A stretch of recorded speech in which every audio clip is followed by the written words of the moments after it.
of the latest secret space program whistleblowers to come forward beginning in late 2015 with Selected by Extraterrestrials, the first in a series of autobiographical books. Tompkins was involved in several secret programs during his decades-long involvement with various aerospace companies, who he says were responsible for reverse engineering recovered spacecraft from advanced German programs and extraterrestrials. He also claims to have been in direct contact with a group of human-looking ETs he calls the Nordics. Tompkins' testimony confirms much of Corey Goode's accounts, which have been described in detail within the Cosmic Disclosure series. Summarized notes of Tompkins on the 20 and Back program. Tompkins was unaware of Goode. Tompkins is not internet savvy and was not aware of Corey Goode when he authored his book, Selected by Extraterrestrials. The accounts presented therein corroborate much of what Goode has brought forward. Moon Base and University. Tompkins says that thousands of people joined the 20 and Back SSP, or what he calls the Space Navy, for a 20-year tour. After entering the program, they were evaluated physically and mentally and went to facilities on the Moon that were set up as staging areas for other missions. The facilities there acted like a university, providing a venue for further education and expansion of specific fields that they intended to develop as part of their contribution to the program. Mars and Jupiter Moon facilities. The Space Navy recruits high-level persons to Mars and Jupiter Moon facilities. Space Navy assignment and ships classes. Afterward, they are assigned to particular base. From there, recruits would be committed to a naval cruiser, carrier, or attack vessel in space. The naval spacecraft carriers were 1, 2, and 4 kilometer-long ships. There were and presently are 8 battle groups, comprising a complement of each type of craft along with many support vessels. Assignment types. Most of the recruits did tour on the spacecraft carriers, but some also worked on support ships. Still, others worked on supply ships. End of tour and age regression, memory wiping, and time travel. After their 20-year tour, recruits could sign up for another 20 years or choose to go back to Earth. Those who decided to go back to Earth were age regressed. This would take anywhere from weeks to months, being returned back to the age of 21 when they left. Although Tompkins does not explicitly state time travel back to the point they left Earth, he implies as much when saying that the recruits were deposited back to a point they were taken from. Their friends and family did not age 20 years. 90% of the recruits' memories in space were removed. No contact with Earth during the tour. The recruits were not allowed to contact Earth during their tour of duty, which was a standard practice in the program to prevent temporal distortion issues once a recruit was regressed and returned to their temporal point of origin. Summarized notes of Wilcock and Goode's discussion of the 20 and Back program. Goode confirms Tompkins' testimony. Goode says he did not think a lot of people had access to this information. He is excited and a little shocked to hear so much corroborating testimony coming from someone he did not personally brief. Thousands of recruits. Goode confirms that to his knowledge thousands of people joined the 20 and Back program. Mars vs. Lunar Operation Command, LOC. Tompkins said that the recruits chose their area of specialization and that Mars seems to have had facilities for this purpose. But Goode's account differs in that he was taken to the LOC for his training, not Mars. Goode says, like in the commonplace Navy, different training programs and facilities are used to ensure the best training was available, providing an example of deep space telemetry as a training subject. Once done, the recruit would rejoin their unit and now have the skill set needed to perform their duties. Goode is not aware of any reception area on Mars like what he recalls from the LOC. My lab versus recruits. Goode says that the Space Navy is an enlisted branch of service whereas MILABs are taken from a civilian population. As such, there are probably differences in training and how persons are treated, such as scientists. The key difference is that MILABs are forced to go to some degree, but not in all cases, whereas Navy recruits sign up for service, presuming they are pre-selected or qualify in some way. Wilcock's insider Henry Deacon and Mars population. Wilcock says that an insider he had access to, Henry Deacon, told him that on Mars there was a facility with over 200,000 personnel and that it was rapidly expanding. Deacon also said that only 10,000 of the population were Earth-born humans. Goode adds that during the brain drain era, people were brought into various programs and their progeny are likely living on many bases, comprising a large population after generations of time, like what Deacon told Wilcock. 8 battle groups. Goode confirms that there were indeed 8 battle groups, which was during the Solar Warden era. According to Goode, most of these battle groups are still in service but vary in complement of carriers, destroyers, supply ships, and different kinds of support craft. These groups were made up of the same range of vessels but with different orders and missions. The general framework of the battle group was essentially the same but tailored for each mission or assignment. A battle group worked autonomously with respect to other groups, but they could be called in to support each other from time to time. Some of these groups went behind the moon, strategically hiding from civilian ground-based and satellite observatories on Earth. Goode cannot recall the names of any of the battle groups and also says they did not interact with other ships in his fleet. The number of vessels in each group varied depending on the mission. But usually there were at least a dozen larger vessels in each group, with higher numbers of support vessels depending on what the mission was. Encounters of the battle groups.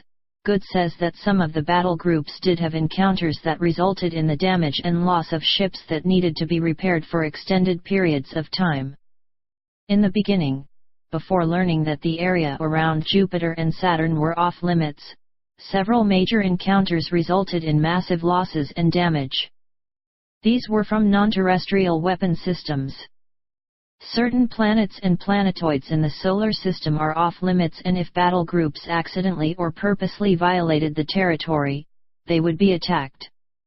Some of the non-terrestrials used torsion-style weaponry that would cause substantial damage by twisting the craft in on itself. In such cases, the craft had to be taken apart and repaired. Correspondences with the 1980s Solar Warden program. Goode and Tompkins' timeline for the beginning of the program matches. In addition, Star Trek: The Next Generation also came out in the 80s, suggesting that it was a partial disclosure of the Solar Warden program. Goode says that most likely defense contractors were in communication with the Interplanetary Corporate Conglomerate, ICC, relaying data points so they could be symbolically represented to the public in various forms, like TV shows. Hiding things in plain sight is a common practice for secret projects, for a number of reasons, discussed below. Tompkins' testimony is accurate. Goode says that with the credentials Tompkins has, and what he has brought forward with his testimony, it is unlikely that Tompkins is fabricating information. The 20 and back program. Goode says that from what he knows, the SSP had been planning to develop the program for some time, but it wasn't fully implemented until the 1980s, which corresponds with Tompkins' testimony. And Tompkins probably meant 99% of the memories were wiped, not 90%. Furthermore, unless an individual was part of the 3%, that is somewhat resistant to the wiping, like Goode, the accuracy of memory removal was probably more like 99.99% highly effective. And even in those rare cases where memories returned, the recollections surface in dreams and are out of context with normal life, likely being ignored by such people. Military service. After the 20 and back program, Goode says that most people joined the service before going into the program. After coming back, they could complete their tour of duty in the normal service, like 4 to 8 years. Multiple 20 and back attendees. Goode says that some people did multiple 20 and back tours and they looked the same age he was, meaning it wasn't possible to determine based on physical appearance alone how long someone had been in the program. In some cases, the memory wiping did not occur for operatives that chose to re-enlist. But when their duty from one program was classified in nature, memory wiping for security reasons was often done, complete blank slating at the end of any stint of service. Suppression of life extension technology. Goode says that cabal groups don't want life extension technology, such as age reversal, to be released to the public. Instead, they are actively pursuing plans to depopulate humanity, which has been discussed by many researchers. The cabal doesn't want full disclosure because this would mean huge numbers of people would demand age regression and advanced healing technology. Restricted access to information in Earth during duty. Access to Earth in any capacity was heavily restricted in the programs, both outgoing communications, and incoming news or information. No knowledge of what was taking place on Earth or even what was happening in other programs was allowed. Program entertainment. Goode says that there was a lot of ping-pong being played. And Wilcock adds that Henry Deacon said personnel spent long hours playing it as well. Goode says they have movie nights, but didn't attend those frequently. The movies were from the pre-enlistment time period, pre-World War II and early 50s films, old enough so that no one in the program would be contaminated with new information from more modern-day films. The number of people on Earth that were blank-slated. Goode says that the number of people could be in the tens of thousands, but not everyone did 20 years. Some engineers or scientists would only do 8 to 10 years and return to Earth, or be reassigned. Maintaining blank slating after returning to Earth.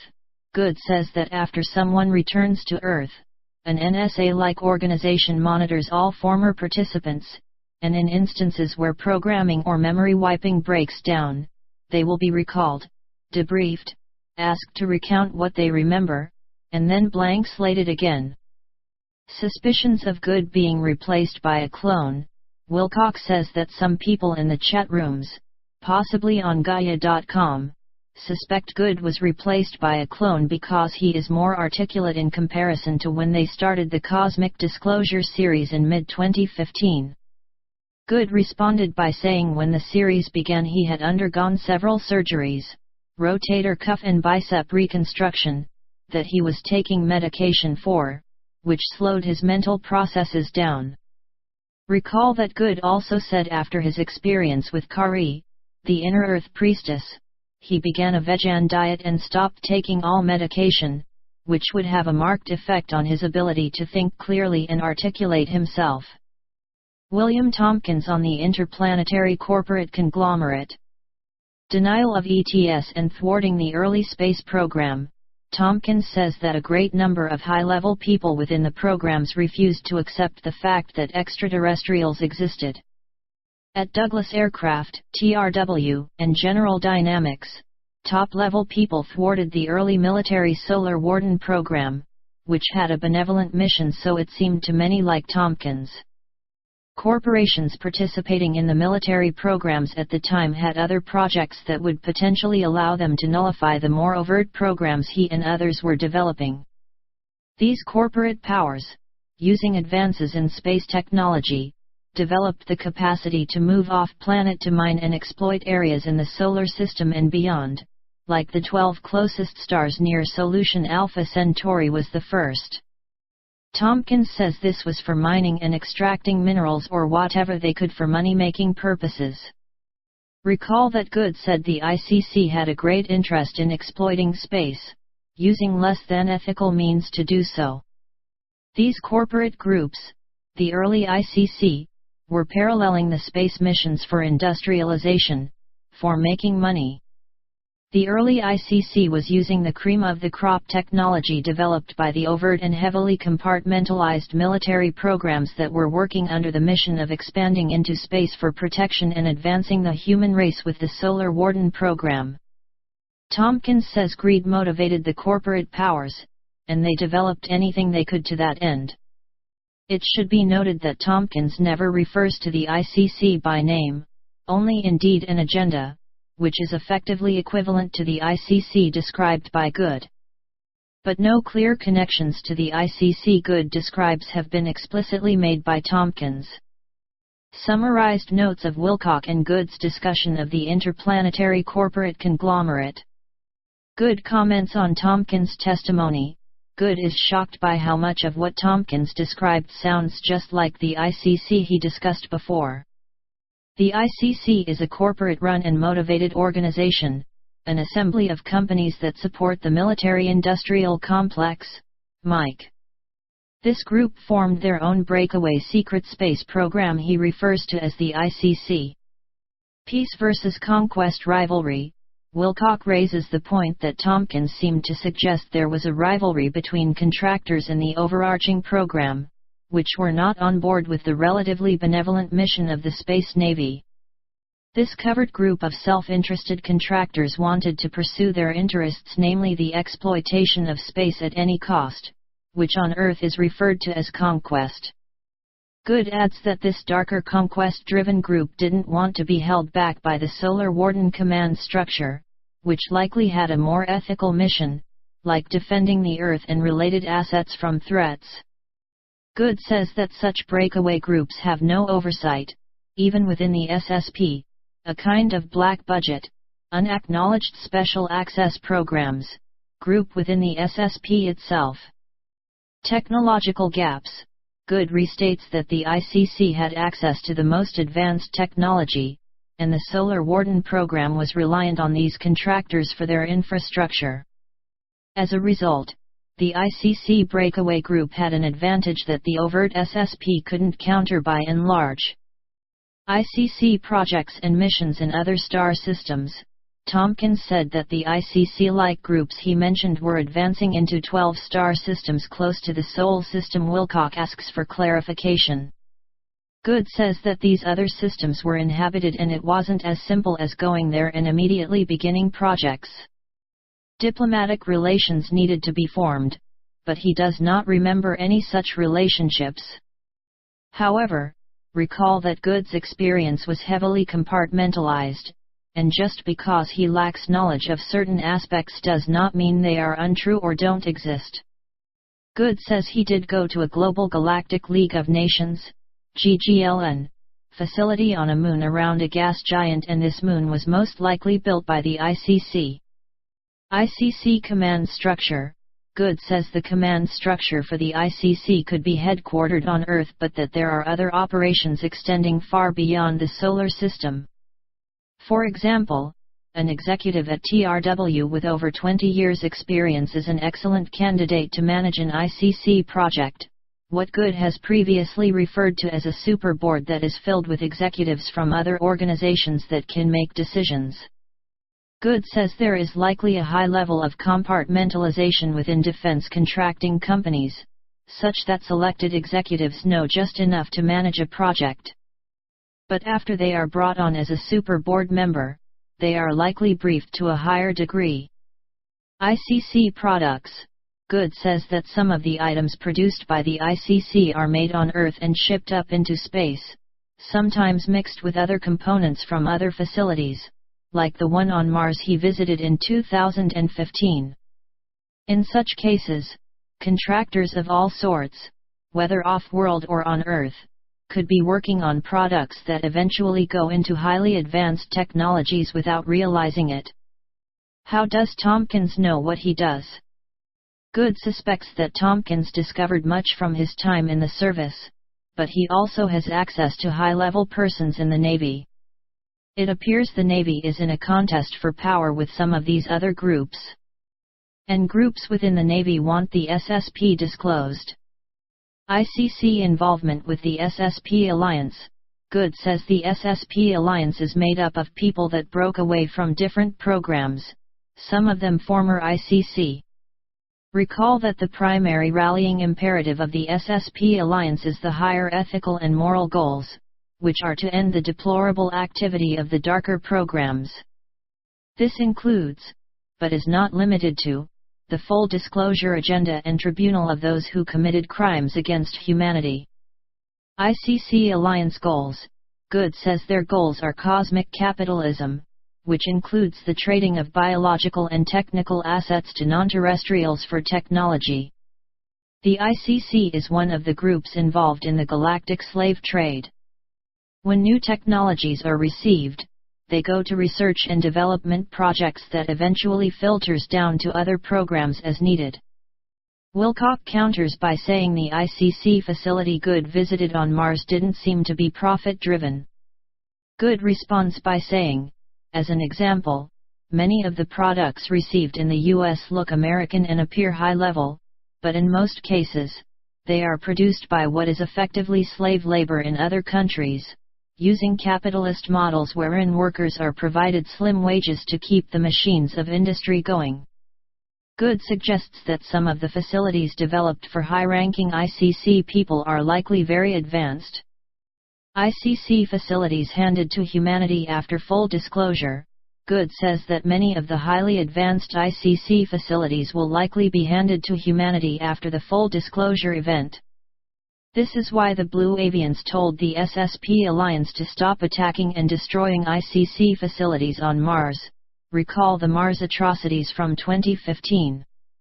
Draco and the ICC. Goode says the Draco and other non-terrestrials most likely play a role in the ICC activities. But the ICC is mostly an Earth-based organization.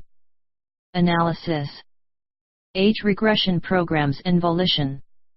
When comparing Tompkins and Goode's testimony regarding age regression, there appears to be a subtle difference.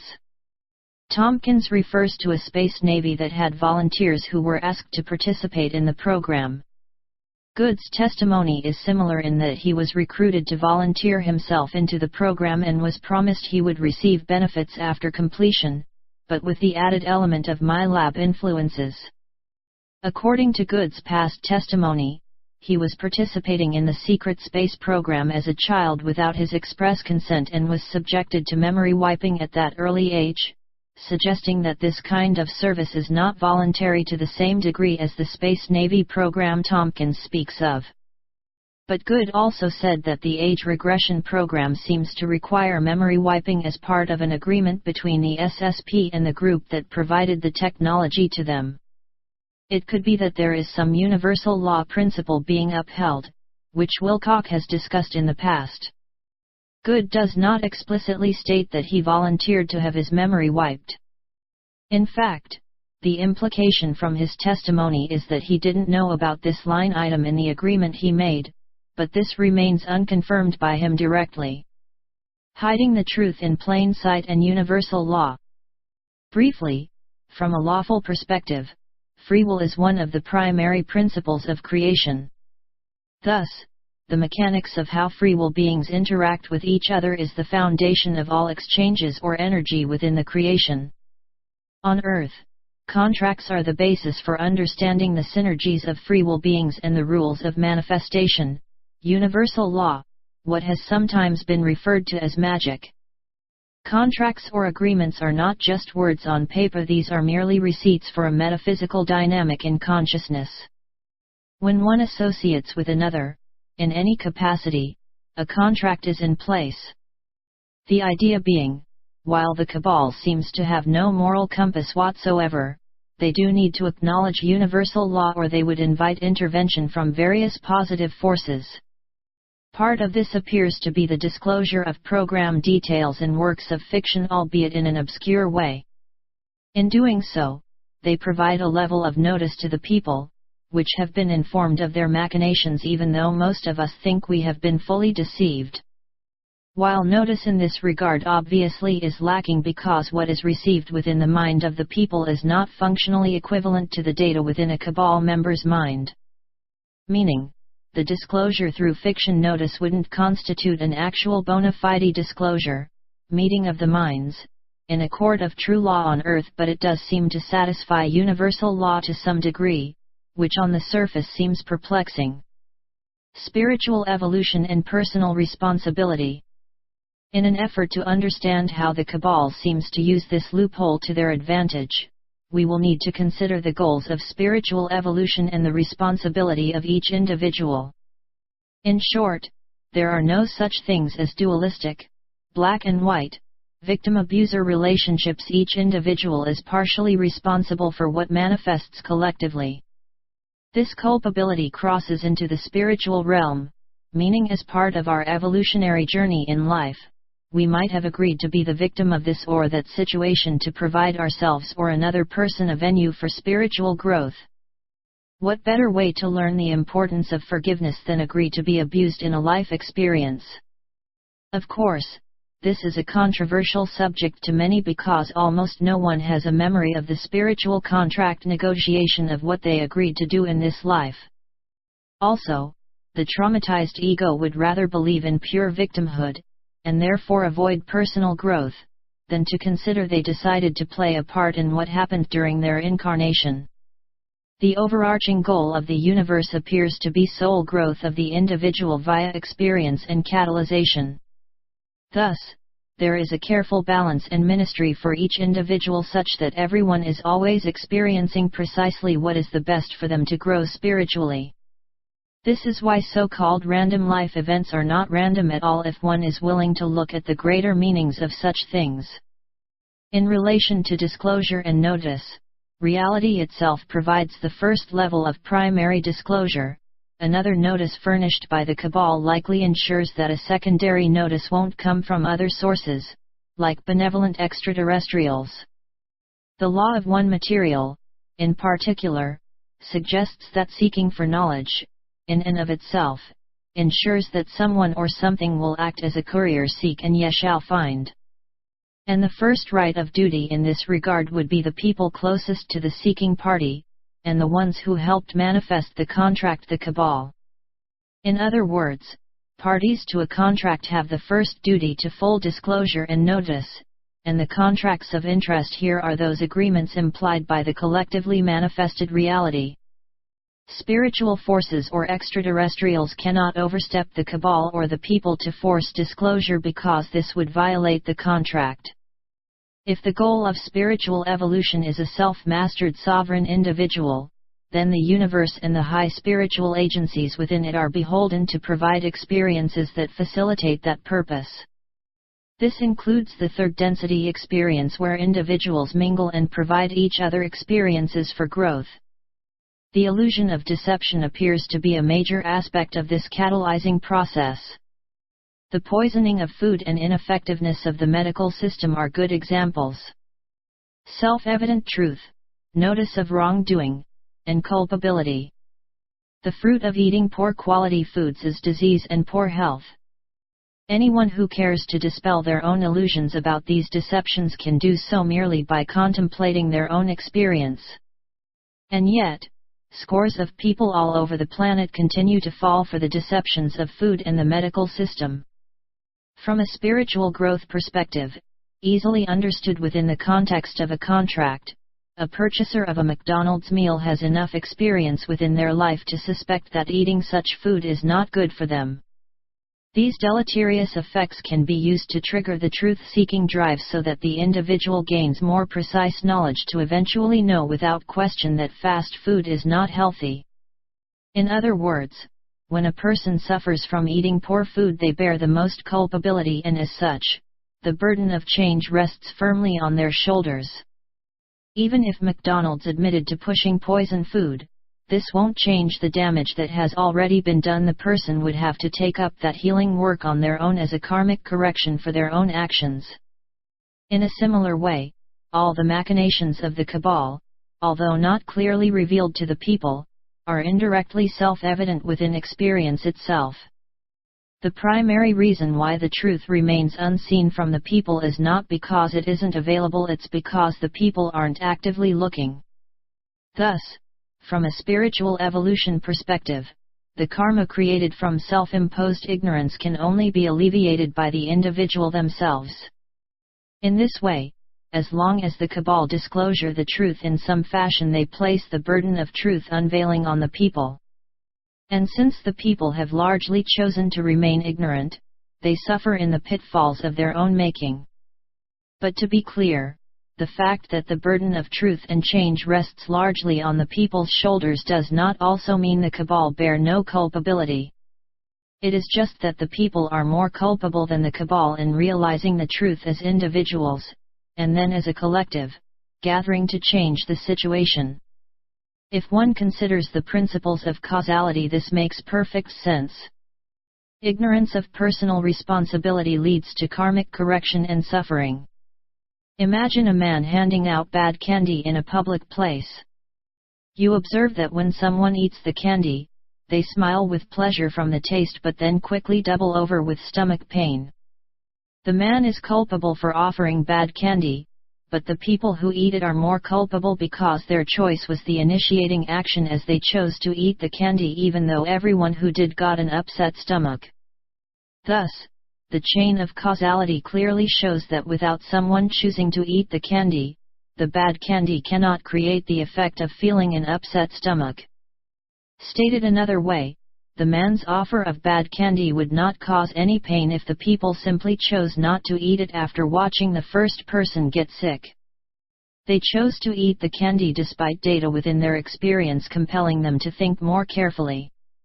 The causal factors were both an offering of the candy and an acceptance of what was offered, with the latter action being a higher order component.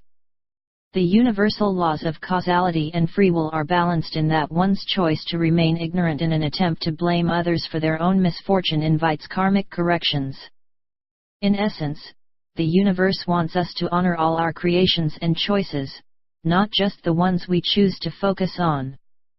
And therefore, the pandemic hardships of collective ignorance is doled out to the individual.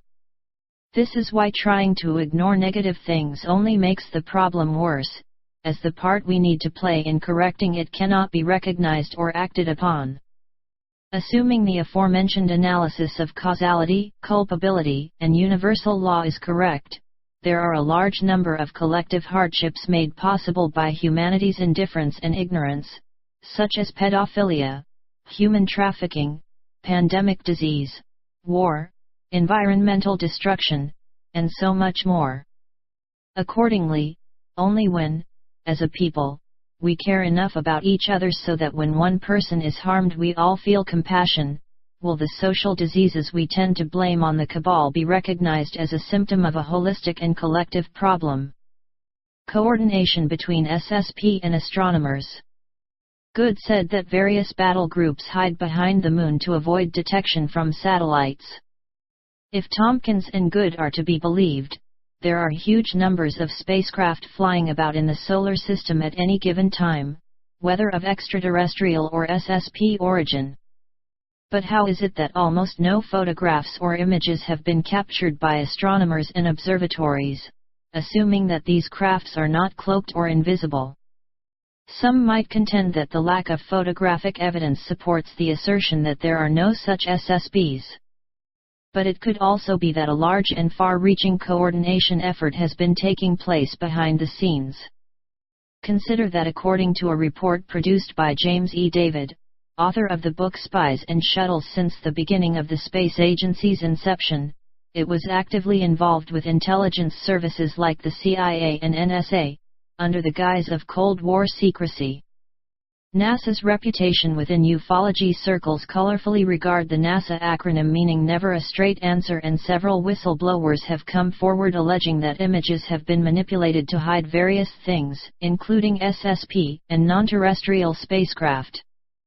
Furthermore, most high-quality telescopes and observatories are well protected by various academic and governmental gatekeepers to such an extent that only certain individuals ever gain access. And the quality of telescopes available to the public is presumably not advanced enough to present a problem for SSBs. But it would stand to reason that those institutions and persons who do have access to imaging technology capable of tracking extraterrestrial and SSP craft would need to be heavily controlled. And that whichever intelligence service is in charge of managing telescope time, coordinates with the SSP to ensure no spacecraft are in the line of sight. Thus, there is likely an umbrella organization that knows the whereabouts of every SSP asset in space so that it can work in concert with ground-based intelligence services with the goal of maintaining secrecy even from military-industrial complex organizations of a lower-level capacity, like the NRO. Science fiction, hiding the truth in plain sight. As was discussed above, the Cabal has a long history of hiding the truth in plain sight. The rise of science fiction after the Second World War likely was part of covert efforts to disclose secret programs and projects to the public. As an example of this, consider the Face on Mars comic book by Jack Kirby. As one possible example of disclosure through fiction, Jack Kirby is a comic book artist who produced many widely successful works during the mid to late 20th century. Kirby wrote The Face on Mars depicting a giant human visage on the surface of the Red Planet in 1958. But it wasn't until 1976 when NASA's Viking missions sent back photos of the Cydonia site that the public learned of a landform that some believe is a clear-cut case of an extraterrestrial civilization. Although NASA and the media were quick to refute claims that this image was proof of the existence of non-terrestrials, it fueled a storm of interest in the notion that humanity is not alone in the universe. Ufologists would spend years trying to solve this mystery, all while most of the public remained completely unaware of this staggering correlation. Did Kirby know that the face on Mars existed? If so, how did he come to gain this knowledge? Some researchers contend that Kirby was provided the data by certain figures within a secretive space program that had already made the voyage to Mars decades before NASA would set its sights there.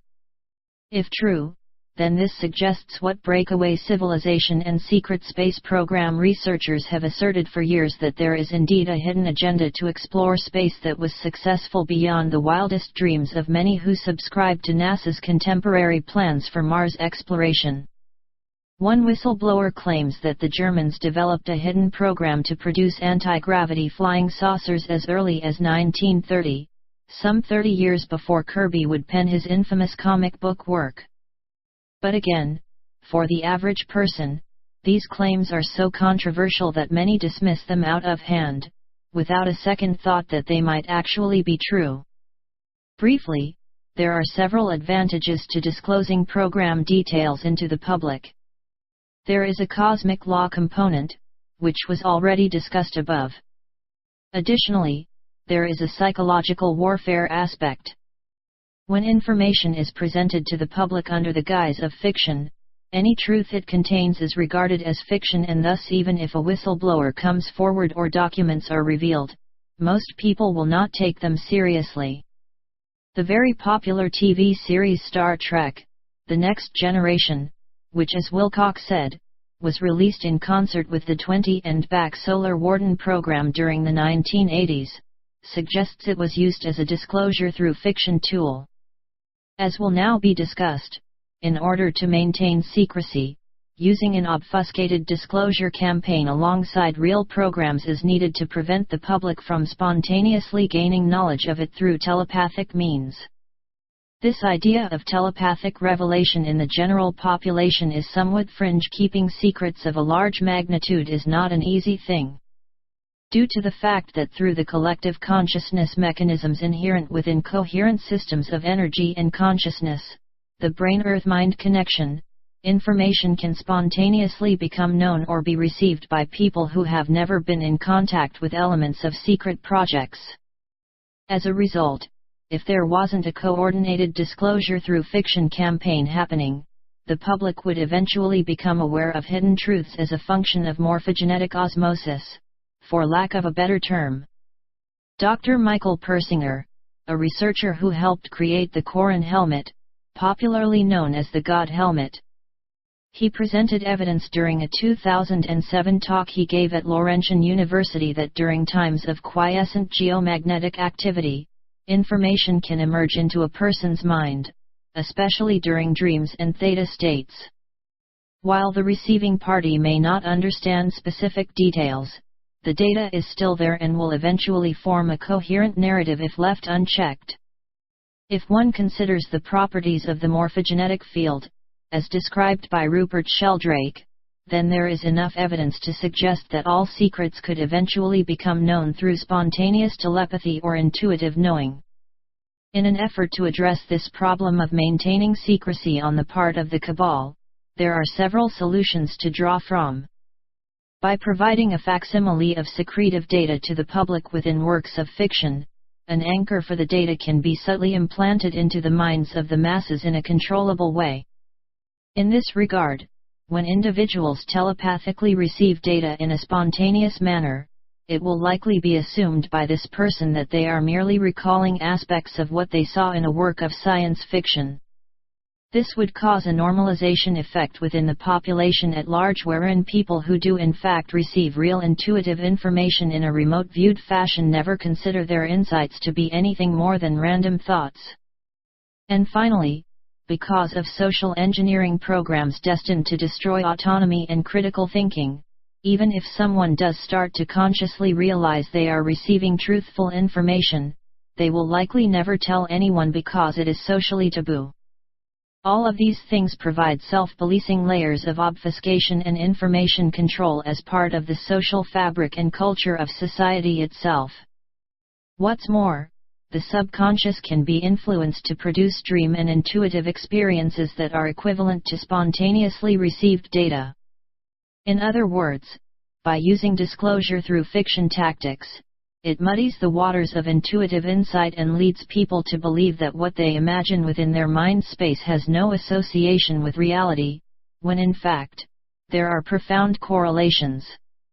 And if researchers like Dr. Persinger and Sheldrake are correct, so-called random mind chatter and images in dreams and theta states might contain a wealth of very real telepathically received data points. Disclosure through fiction is arguably one of the most effective programs for maintaining the SSP, and other covered projects, in the history of mass mind control.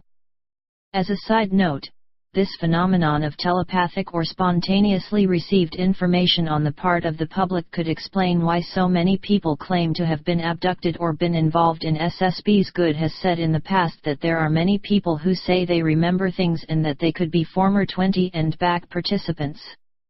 No doubt some of these people are outright frauds, but perhaps others, the vast majority, are recipients of telepathically derived data, gleaned during their dream time and theta states. It appears our minds are much more connected to each other and reality than we have been led to believe. Suppression of healing and age regression technology for the transhumanist/AI agenda. Goode said that the shadowy forces behind the SSP do not want advanced healing technology to be revealed to the public, likely because they want to further the depopulation agenda. In addition to that goal, also consider that in order to convince the public to accept the transhumanist agenda and eventual takeover of a benevolent artificial intelligence, AI, to manage society, the false premise of humanity's incompetence, imperfection, and diseased state must be fiercely maintained. So long as people think that life has no overarching purpose and that the universe is a random mash of material things with no spiritual leanings, the agenda will be seen as a good thing. Arguably there are many branches to the false reality mechanism, but the focus of this discussion is the fact that most people are led to believe the human organism is a flawed and broken thing. This is an essential bias to maintain within the public mind to create a desire for solutions that correct an illusory problem.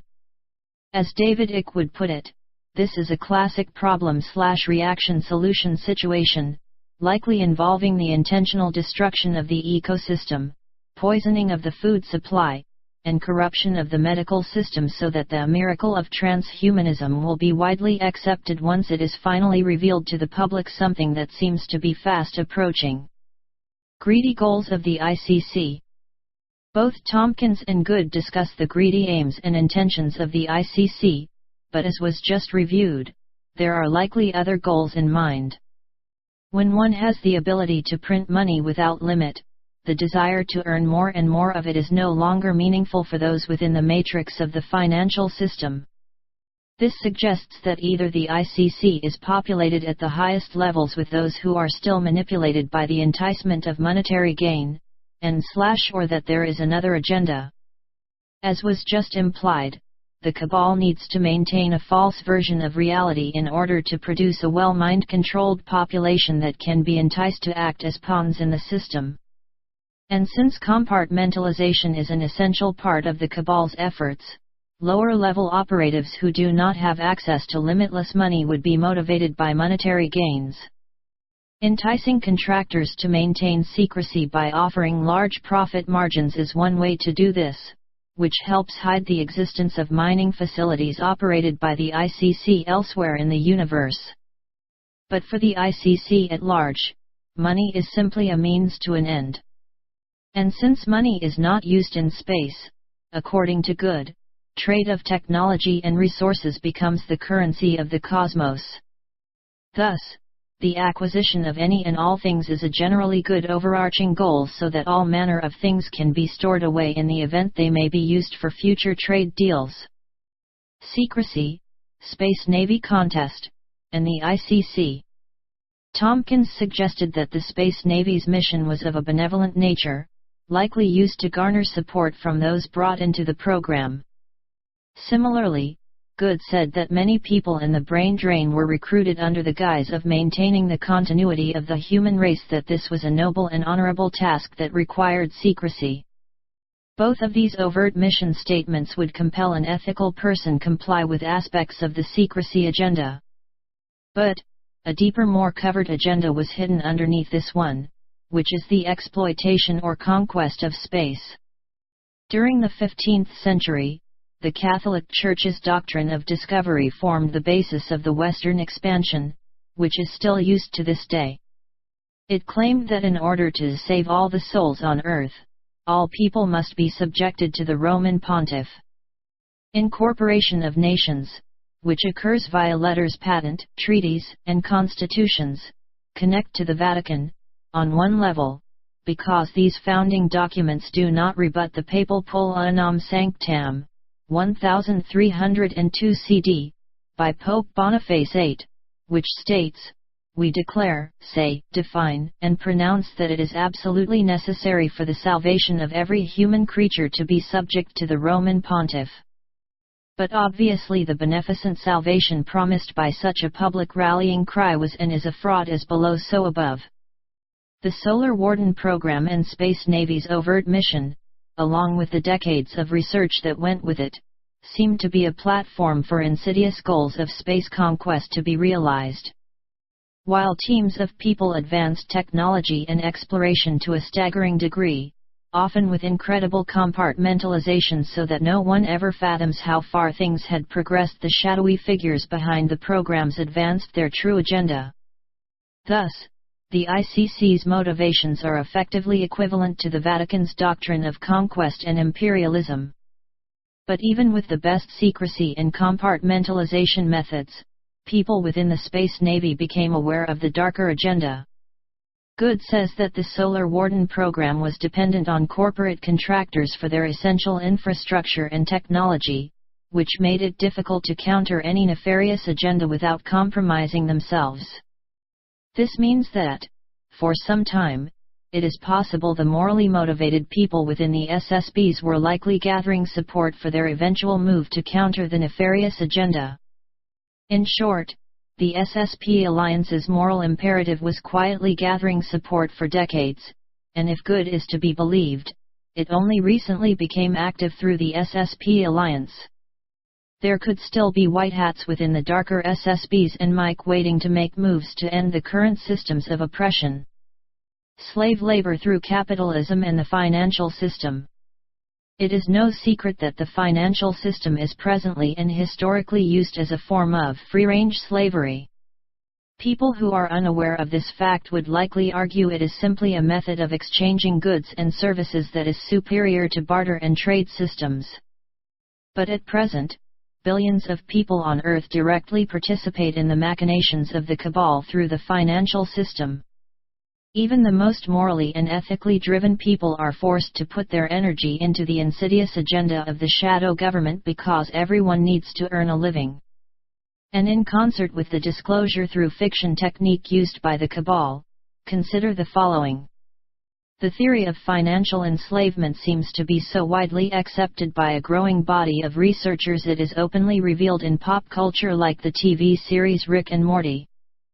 Free-range slavery, Draco and the ICC.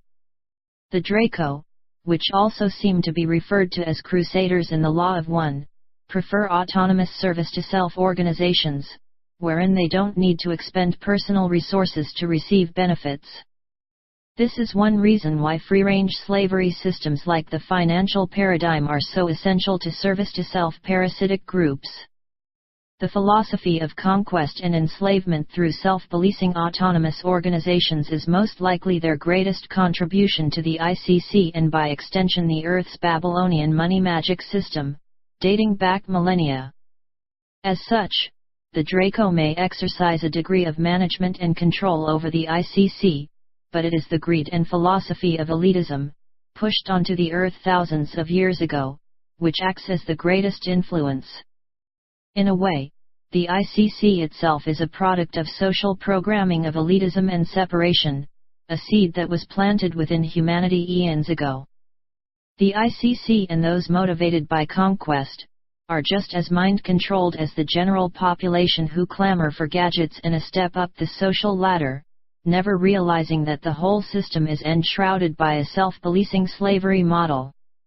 How slaves sacrifice their autonomy in favor of comforts and illusory power, and the cabal seems to have fallen for this trick long ago. But before the financial system and the service-to-self mindset that it breeds can be changed, the people must be deprogrammed or shown a better way. Monetary systems help destroy public trust through greed and dishonorable actions. All one need do is look at the destruction of indigenous peoples in the Americas, most of which did not have a concept of absolute ownership or money, to realize that it is very easy to ruin public trust through doctrines and ideas that go unquestioned by the public. The concept of ownership and our relationship to ourselves, others, and the environment must be redefined. Thus, some form of a transitional monetary system will likely be needed, one ideally based on truth, honor, and transparency, to end the artificial scarcity paradigm and slowly allow the human family to heal and restore